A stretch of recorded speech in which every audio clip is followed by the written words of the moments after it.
Hi guys, this is CA Kshitij Gupta and you are watching Wealthy's YouTube channel. तो दोस्तों, stock market अपने all time high के आसपास पहुंच चुकी है। अब ऐसी मार्केट कंडीशंस में जो सबसे बड़ा सवाल इन्वेस्टर्स के पास आता है वो ये आता है कि क्या हमें अपने म्यूचुअल फंड्स को रिडीम कर लेना चाहिए या नहीं कर लेना चाहिए। और ऐसे टाइम में जो आपके खराब परफॉर्म करने वाले म्यूचुअल फंड्स हैं, इसमें इन्वेस्टर्स के पास एक अच्छी अपॉर्चुनिटी होती है ऐसे म्यूचुअल फंड से निकलने का। तो इस वीडियो में मैं आपको ऐसे 5 स्मॉल कैप कैटेगरी के फंड्स बताने वाला जिनसे निकलने का टाइम आ चुका है।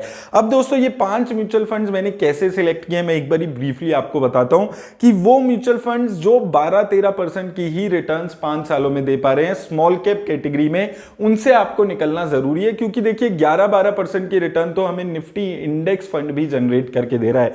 तो अगर आपका स्मॉल कैप फंड सिर्फ 12-13% की ही रिटर्न आपको 5 सालों में जनरेट करके दे रहा है, तो एक टाइम आ जाता है कि आपको ऐसे फंड से एग्जिट करना है। तो आइए दोस्तों, चलते हैं और देख लेते हैं ये वीडियो। तो दोस्तों, 5 फंड में यहां पर आपके लिए लेकर आया हूं जिसमें हम यहां पर बात करने वाले हैं। तो सबसे पहले आ जाता है एबीएसएल स्मॉल कैप फंड। अब देखिए, आदित्य बिरला के जितने भी फंड्स हैं, मैं कभी भी किसी भी पॉइंट ऑफ टाइम से वीडियो बना रहा हूं। मैं पिछले 1-1.5 साल से ये सीरीज चला रहा हूं जिसमें हम एग्जिट दिस म्यूचुअल फंड्स पे बात करते हैं। और ये फंड सबसे पहले यहां पर आता है। 1 साल 1.5 साल से अगर आप देखेंगे तो ये जो आदित्य बिरला के जितने भी फंड्स जिस भी कैटेगरी में चल रहे हैं, ये सबसे ज्यादा खराब परफॉर्म करने वाले फंड्स में से एक है। तो उसमें सबसे पहले नाम आ जाता है आदित्य बिरला के स्मॉल कैप फंड का। अगर हम 5 सालों की रोलिंग पीरियड देखेंगे और अगर इसकी कैटेगरी एवरेज से भी अगर आप देखते हैं तो पिछले 5 सालों में आप देखिए, आदित्य बिरला के स्मॉल कैप फंड ने 4% की रिटर्न यहां पर दी है। 5 सालों के सीएजीआर रिटर्न की अगर आप बात करते हैं तो दोस्तों, स्मॉल कैप फंड में इन्वेस्ट भी कर रहे हैं, रिस्क भी ले रहे हैं।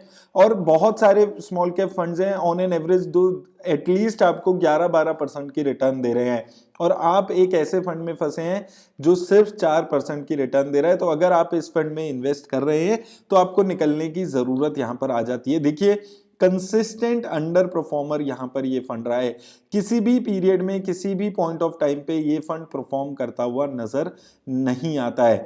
तो ये जो एक कंसिस्टेंट अंडर परफॉर्मेंस है इसको आपको समझना बहुत ज्यादा टाइम से जरूरी हो जाता है। और ऐसे फंड से निकलने का टाइम आ चुका है। उस चीज को समझकर आपको निकलना इस फंड से है।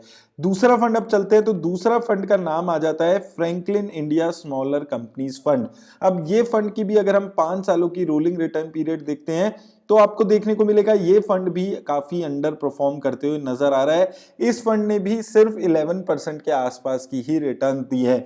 और कैटेगरी एवरेज की रिटर्न से हम यहां पर कंपेयर कर रहे हैं तो कैटेगरी एवरेज की रिटर्न से भी कम रिटर्न्स ये फंड देते हुए आ रहा है। तो देखिए, मुझे ये लगता है कि 5 सालों में अगर आपका स्मॉल कैप फंड 15 से 20% की रिटर्न नहीं दे पा रहा है तो ऐसे फंड से निकलकर इससे अच्छा है कि हम निफ्टी 50 के इंडेक्स फंड में पैसा लगा दें। वहां पर भी हमें 12% की रिटर्न मिल रही है और यहां पर स्मॉल कैप फंड्स हमें 10-11% की ही रिटर्न दे पा रहे हैं।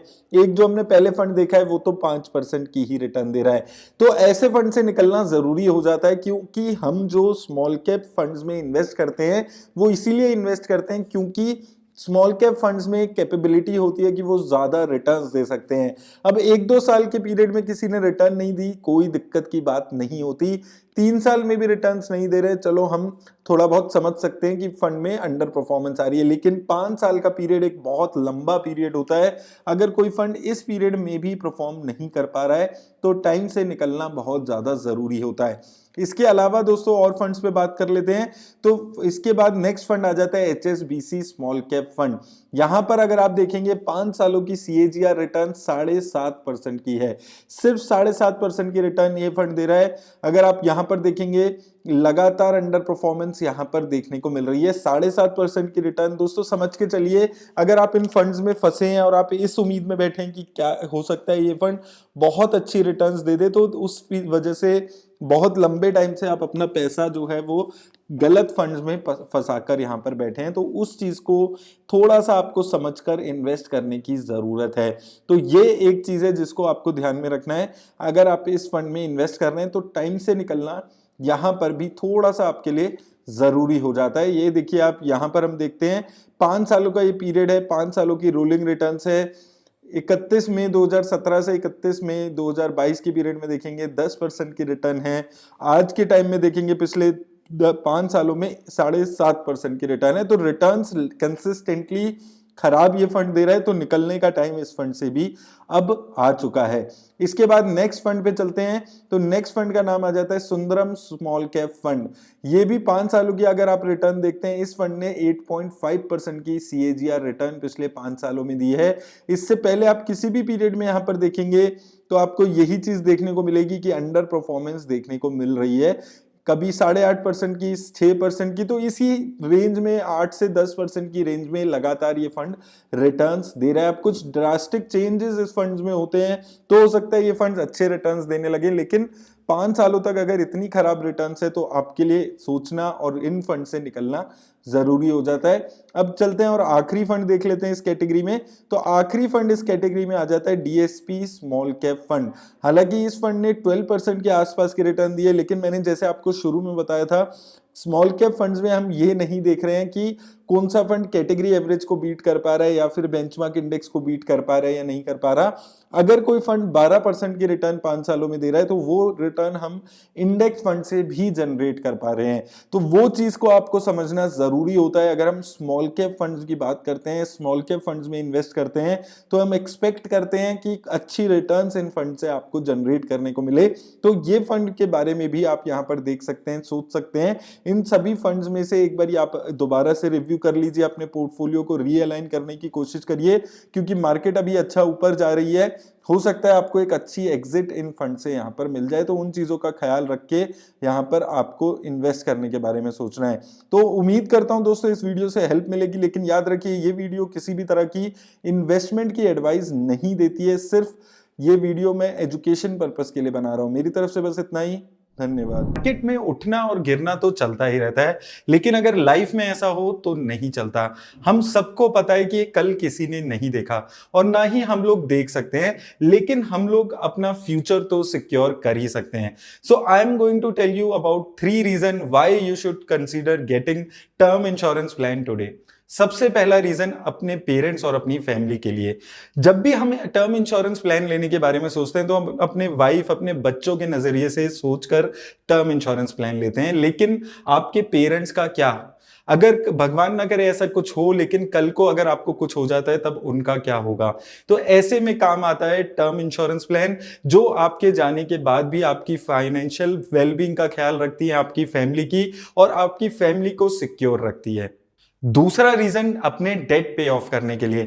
अक्सर हम लोग अपनी पहली या दूसरी जॉब लगते ही अपनी ड्रीम कार, अपने ड्रीम हाउस के लिए लोन ले लेते हैं, बट अगर कल को आपको कुछ हो जाता है तो वो जो आपकी EMI बच जाएगी लोन पे, उसका क्या होगा?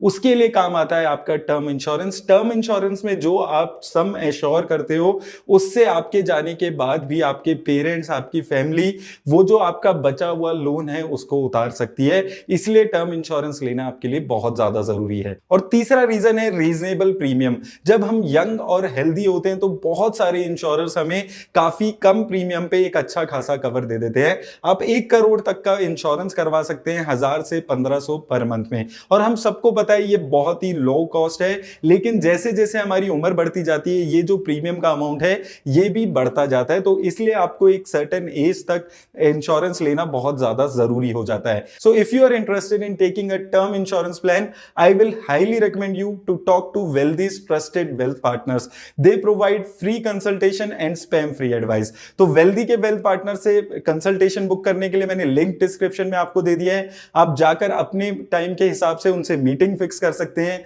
अपने सारे डाउट्स उनसे क्लियर कर सकते हैं। और एक चीज मैं आपको बार बार बता रहा हूं कि ये जो कंसल्टेशन है ये बिल्कुल फ्री है, एकदम फ्री ऑफ कॉस्ट है, आपको कोई भी पैसा नहीं देना होगा। तो आप अपने सारे डाउट्स यहां पर जाकर क्लियर कर सकते हैं। तो आज ही अपनी कंसल्टेशन वेल्दी के वेल्थ पार्टनर्स के साथ आप फ्री ऑफ कॉस्ट बुक करें।